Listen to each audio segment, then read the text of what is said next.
Olá pessoal, sejam bem-vindos a mais um vídeo aqui do canal sobre um assunto muito importante que é qual é a principal base da agricultura. Quais são as bases da agricultura? Sem dúvida nenhuma, uma das principais bases da agricultura é o trabalho das pessoas, que se dedicam imensamente à produção nos mais diversos setores da agricultura e da pecuária. Outra base, sem dúvida fundamental, é o financiamento agrícola, através do qual os bancos e as cooperativas emprestam dinheiro para os agricultores manterem suas atividades, atravessarem dificuldades e também se atualizarem tecnologicamente. E uma outra base muito mencionada da agricultura, sem dúvida também fundamental, é o conhecimento científico sobre as técnicas agrícolas, sobre o clima, sobre os manejos das pragas, sobre as tecnologias que podem ser usadas no campo pelos profissionais especializados e produzido nas universidades e centros de pesquisa. Todas essas importantes atividades que sustentam a agricultura, porém, são elas próprias sustentadas por uma base maior ainda e por um pilar maior ainda, sem o qual nenhuma delas poderia existir. Esse pilar e essa base fundamental de sustentação da agricultura e, aliás, de todas as outras atividades econômicas e sociais humanas são os serviços ambientais prestados pela natureza. É a própria existência de uma natureza equilibrada e saudável capaz de sustentar todas as atividades agrícolas e humanas em geral, os serviços ambientais. Porém, muitas vezes o que a gente ouve nos debates, nas opiniões públicas, que existiria um suposto conflito entre a conservação da natureza, a conservação do meio ambiente e a produção agropecuária. Que as propostas de restauração de ecossistemas, de criação de parques e reservas, de manutenção da vegetação nativa prejudicariam a produção agrícola, ou que as propostas para tornar a produção agropecuária sustentável e amiga do meio ambiente seriam iniciativas inviáveis propostas por ambientalistas que não conheceriam a realidade da produção no campo.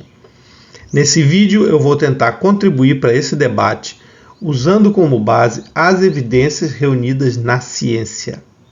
Existe um número muito grande de pesquisas científicas publicadas em revistas especializadas, nacionais e internacionais, sobre esse assunto, mas nesse vídeo eu vou usar principalmente o artigo escrito pelo Alison Power, publicado na revista Philosophical Transactions of the Royal Society, como vocês podem ver aí na imagem.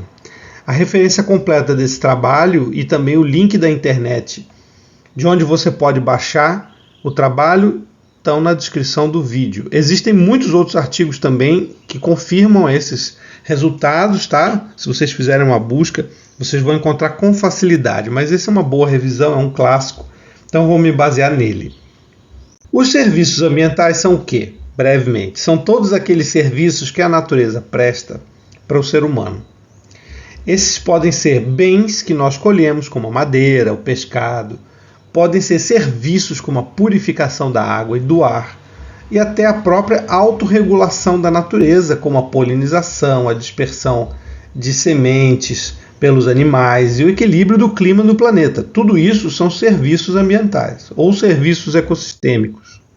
Para saber mais sobre os serviços ambientais em geral, veja esse vídeo que eu já postei aqui no canal. A agricultura, ao mesmo tempo, e isso é muito importante, ao mesmo tempo ela usa os serviços ambientais que a natureza provê e ao mesmo tempo ela fornece ela própria outros serviços ambientais. Os ecossistemas agrícolas são projetados para fornecer alimento, forragem, fibra, bioenergia e também até produtos farmacêuticos. O uso de terras agrícolas, a gente pode imaginar o uso de terras agrícolas como se fosse um estágio intermediário e um grau de impacto humano entre a natureza conservada de um lado você tem a natureza conservada e do outro você tem as cidades. Então a agricultura seria uma etapa intermediária de transformação da natureza conservada entre a natureza conservada e as cidades. Então a agricultura ela é uma mistura de natureza com transformação humana, né? Então, assim como a conversão de um ecossistema natural para a agricultura, ela pode reduzir a quantidade de determinados serviços ambientais, a intensificação da agricultura ou a conversão de áreas agrícolas em cidades pode degradar ainda mais os serviços benéficos, o fornecimento dos serviços benéficos. Como existe uma imensa variedade de tipos de cultivo agrícola, também existe uma imensa variedade de formas com que esses cultivos podem representar ganhos e perdas de serviços ambientais para as pessoas. Então essa transição aqui da natureza conservada para as cidades, passando pela agricultura, é muito complicada. Tem muitas paisagens agrícolas diferentes, com graus diferentes de intensificação. Se for intenso demais, aí prejudica os serviços ambientais. Por sua vez, as áreas agrícolas dependem muito de um conjunto de serviços ambientais fornecidos pela natureza, sabe? Que não são criados pelo ser humano. A agricultura depende deles. Esses serviços eles vão incluir a biodiversidade genética, que é usada na criação agrícola e na criação de animais. Então aqui você tem uma imagem de uma variedade genética de, por exemplo, de espécies de galinhas do mundo todo. São uma variedade genética. É dessa variedade genética que são tiradas ou transformadas as linhagens para a criação, né?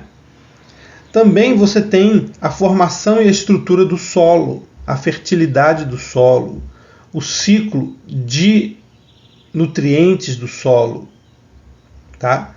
E também, claro, o próprio fornecimento de água. O próprio fornecimento de água é um grande serviço ambiental do qual a natureza depende, a agricultura depende. Já o que a gente chama de serviços de regulação, que é um tipo de serviço ambiental, né? Um tipo de serviço da natureza, serviços de regulação, eles são fornecidos para a agricultura pelos polinizadores, pelos inimigos naturais das pragas, que se deslocam para os campos agrícolas a partir da vegetação natural. Como nessa imagem você vê uma planta sendo polinizada aí por uma abelha na parte de cima e uma vegetação nativa de campo e savana embaixo, de onde saem inimigos naturais que vão ajudar a controlar as pragas. Esses ecossistemas naturais também purificam a água e regulam o fluxo da água que sai dos ecossistemas naturais e entra nos sistemas agrícolas, fornecendo uma quantidade suficiente adequada para o crescimento das plantas. A vegetação nativa, ela não está só na paisagem enfeitando, não. A vegetação nativa não é um enfeite que está ao redor da agricultura. A vegetação nativa, ela fornece a morada, o habitat e os alimentos necessários para os predadores de pragas, para os parasitoides de pragas, para os parasitas de pragas, para os pássaros e para os morcegos, que se alimentam de insetos, e também para os fungos e bactérias, que são inimigos naturais das pragas agrícolas. E esse conjunto de espécies da biodiversidade, né, presta um serviço de controle biológico natural na produção agrícola. Quando você tem a sua propriedade rural inserida próxima de um fragmento de caatinga, de cerrado, de mata atlântica, de floresta amazônica, você já tem um controle biológico natural das pragas da sua produção feito por essa natureza. Esses serviços de controle biológico muitas vezes estão reduzindo as populações dos insetos praga e ervas daninhas e reduzindo assim a necessidade de usar pesticida e os gastos com os pesticidas também a perda de produção. Uma análise do valor da supressão do inimigo natural do pulgão da soja indicou que esse serviço ecossistêmico valia no mínimo 239 milhões de dólares em apenas 4 estados americanos, apenas entre 2007 e 2008. Estima-se que os serviços de controle natural de pragas economizem 13,6 bilhões de dólares por ano em culturas agrícolas nos Estados Unidos inteiro. Essa estimativa se baseia no valor das perdas de safra devido aos danos causados pelos insetos, bem como no valor dos gastos com os inseticidas. Vários estudos sugerem que os predadores e parasitoides dos insetos são responsáveis por 33% do controle natural das pragas. Ou seja, quando você vê uma praga, na verdade você não está vendo a praga direito, porque 33% das pragas já foram controladas sem você perceber pela natureza ao seu redor, pelos pássaros, pelos morcegos, por outros insetos, por bactérias, por fungos, que dependem da vegetação nativa próxima da sua propriedade rural. Portanto, o valor do serviço de controle de pragas atribuído aos inimigos naturais dos insetos foi estimado em 4,5 bilhões de dólares por ano. Quando você vê uma teia de aranha na natureza, quando você vê os pássaros, quando você vê a biodiversidade, ela está trabalhando para nos manter vivos e manter a nossa produção e a nossa vida. Então a gente tem que proteger essa biodiversidade, proteger essa natureza, porque ela é amiga da produção. Uma análise de dados de 200 países indicou que 75% das espécies de culturas de importância global para a produção de alimentos dependem da polinização animal, não pelo vento, polinização animal, principalmente por insetos. Mais de 40% dependem de polinizadores silvestres, ou seja, muitas vezes além das abelhas criadas em apiários. Muitos desses polinizadores não são abelhas criadas em apiários, são abelhas nativas ou borboletas e outros insetos nativos.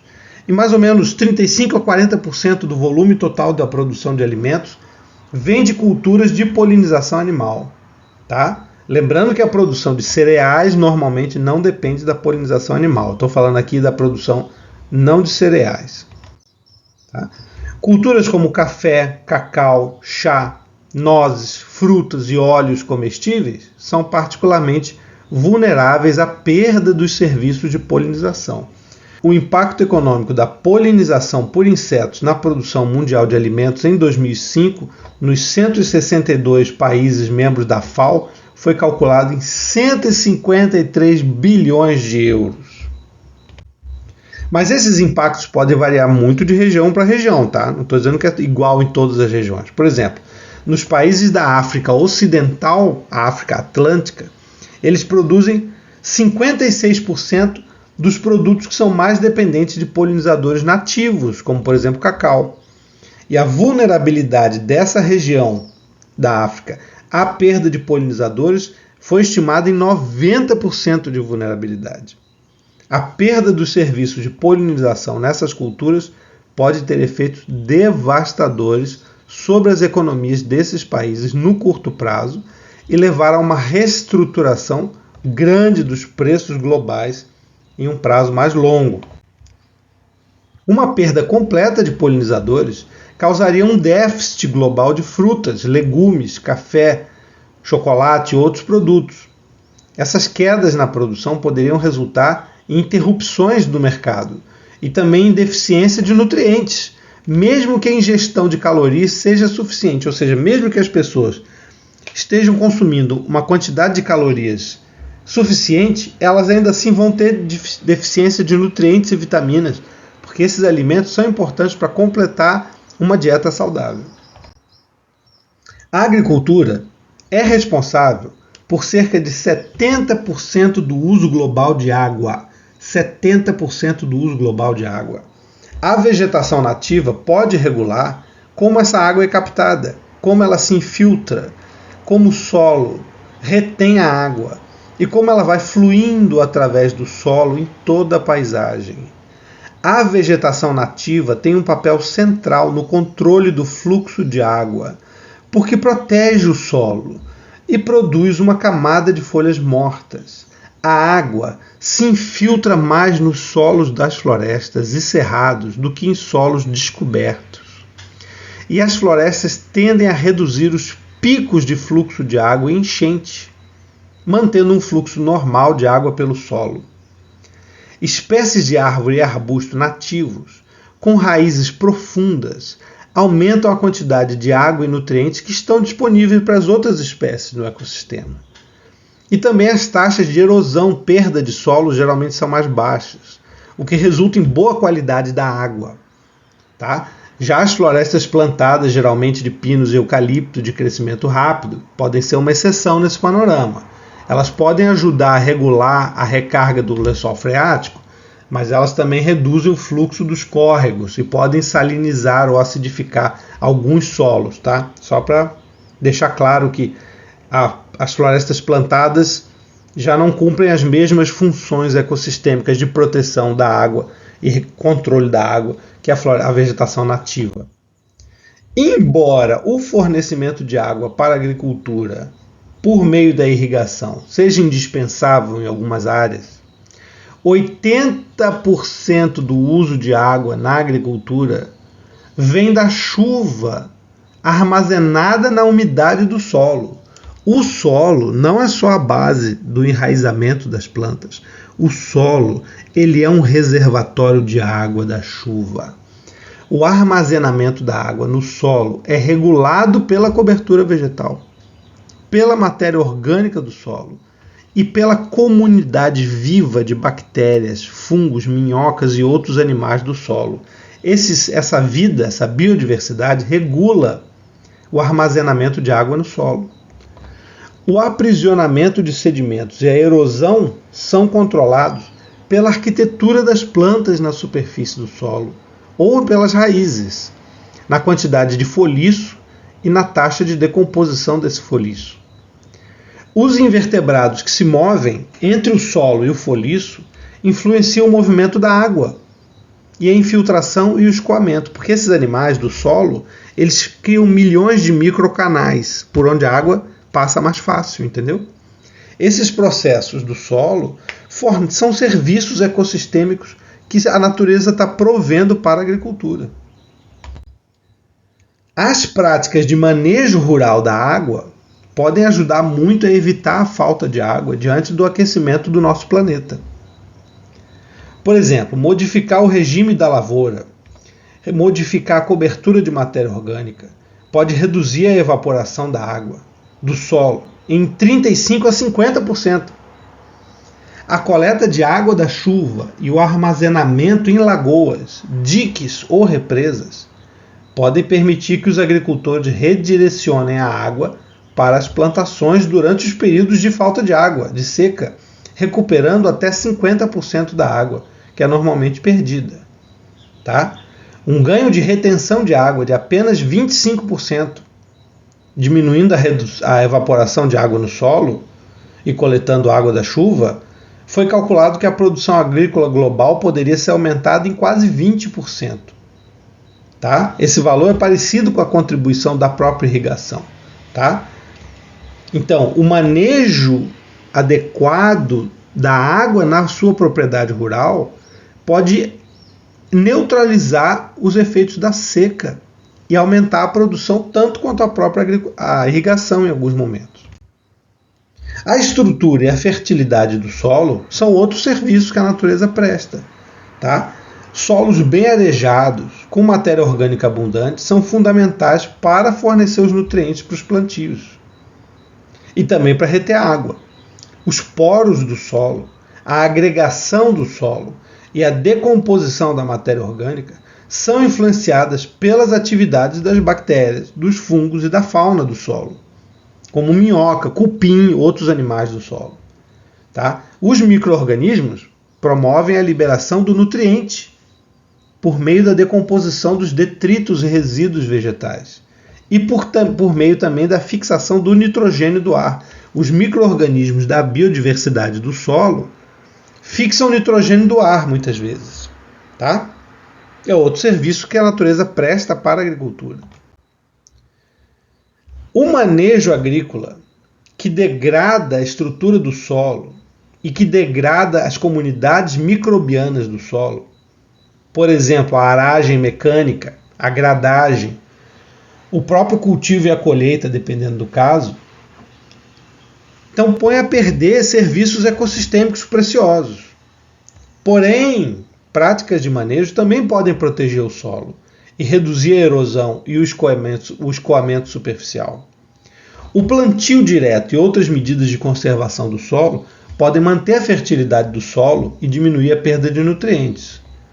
As culturas de cobertura facilitam a retenção de solo e nutrientes entre os ciclos de cultivo, enquanto cercas vivas e a vegetação ripária, aqui nessa imagem você está vendo, as cercas vivas aqui na parte de cima da imagem, está vendo? Ó? Cercas vivas entre uma área de produção e outra, e embaixo você está vendo uma mata ripária, que é aquela vegetação que o Código Florestal determina que precisa ser deixada a vegetação nativa para proteger os cursos d'água, os rios, riachos, córregos, reservatórios. É fundamental. Eles reduzem a erosão e o escoamento entre os campos. A incorporação de resíduos de culturas pode manter a matéria orgânica no solo e ajuda na retenção de água e nutrientes. Juntas, essas práticas conservam um conjunto de serviços ambientais do solo para a agricultura. O fornecimento de serviços ambientais para a agricultura depende muito da estrutura da paisagem em que a propriedade rural está inserida, como eu mostrei nesse vídeo aqui, que está aparecendo na imagem. Dê uma olhada nesse vídeo para você ver mais detalhes sobre essa questão da paisagem. Rapidamente falando, as paisagens, aqui nessa imagem tem duas paisagens. Acima uma paisagem mais simples, em Acreúna, em Goiás, e embaixo uma paisagem um pouco mais complexa, em Casimiro de Abreu, no Rio de Janeiro. As paisagens agrícolas vão desde aquelas muito simples, dominadas por um ou dois sistemas de cultivo, até conjuntos complexos de diversos sistemas de cultivo, convivendo com várias manchas de vegetação nativa. O fornecimento de água para a agricultura, por exemplo, depende dos elementos da paisagem também, e podem ser influenciados por uma variedade de fatores. Tanto o serviço de controle biológico natural de pragas, quanto os serviços de polinização, também dependem muito do movimento de animais e plantas na paisagem toda. Portanto, a estrutura espacial da paisagem influencia muito a quantidade desses serviços ambientais para a agricultura. Em paisagens mais complexas, com muitos elementos diferentes, os inimigos naturais e polinizadores se deslocam entre hábitats naturais e seminaturais, que são refúgios e recursos que eles podem usar. Mas esses ambientes são escassos nos campos de cultivo. Em resumo, a gente pode dizer que paisagens mais diversificadas, com muitos elementos naturais e seminaturais e agrícolas, dão muito mais suporte e serviços ambientais para a agricultura do que paisagens simplificadas dominadas por um ou poucos sistemas de cultivo e monoculturas. Tradicionalmente, a agricultura tem sido considerada como fonte de alimento, mas mais recentemente os pesquisadores têm descoberto que a própria agricultura pode também contribuir para produzir os serviços ambientais. Tá? Quando a lavoura é administrada de maneira sustentável, a natureza que existe dentro das áreas agrícolas e ao redor pode ajudar a completar a polinização, melhora o controle de pragas, aumenta a diversidade genética para o uso agrícola no futuro, retém o solo, regula a fertilidade do solo. Mas todos esses benefícios só acontecem quando o manejo que é usado em uma área é do tipo sustentável, que pensa não só no curto prazo, mas pensa também no longo prazo. Se o manejo é feito somente com um pensamento nos ganhos de curto prazo, sem se preocupar com o futuro, aí o resultado da agricultura acaba prestando, na verdade, prejuízos ambientais. Esses prejuízos incluem, por exemplo, a perda da vegetação nativa para a conservação da biodiversidade, como a gente vê aí nessa imagem, a perda de nutrientes do solo, como a gente vê aqui nessa imagem dessa erosão forte, né, nessa vossoroca aí, que leva inclusive à sedimentação dos rios, e o envenenamento por pesticidas, tanto das pessoas quanto de outras espécies da natureza. É, na verdade, por causa desse tipo de manejo que muita gente passou a ver a agricultura como inimigo da conservação da natureza e de uma vida saudável. Mas o manejo correto pode melhorar muito esses impactos negativos, ao mesmo tempo que mantém a produção. Por outro lado, a agricultura, ela própria, fornece serviços benéficos para as pessoas. Isso inclui o controle de enchentes, controle da qualidade de água, o armazenamento de carbono, a regulação do próprio clima, a regulação de doenças e até o tratamento de resíduos como fertilizantes e pesticidas. Então, tudo isso, se a agricultura for bem manejada de maneira sustentável, em harmonia com a vegetação nativa. Os serviços culturais da agricultura também existem. A agricultura presta serviços culturais, que podem incluir a beleza cênica, né? Atraindo o turismo, dando bem-estar, a recreação, bem como o próprio uso tradicional daqueles povos tradicionais indígenas e outros povos caboclos, ribeirinhos, que têm uma vida tradicional ligada a uma agricultura que mantém um tipo de produção agrícola tradicional que mantém a sua forma de vida. Os locais agrícolas ou os produtos agrícolas também são usados muitas vezes em rituais e costumes tradicionais que unem as pessoas e unem as comunidades humanas. Então é isso, pessoal. Nesse vídeo a mensagem que eu pretendo deixar é que a pesquisa científica tem demonstrado que não existe produção agropecuária sem que ela seja encaixada dentro de um ambiente natural muito equilibrado, muito bem conservado, com muita biodiversidade, desde o nível da propriedade rural até o nível da paisagem que essa propriedade existe. E que a forma como essa propriedade é manejada e como essa paisagem é desenvolvida podem garantir o futuro ou comprometer esse futuro. Um grande abraço a todos e até a próxima.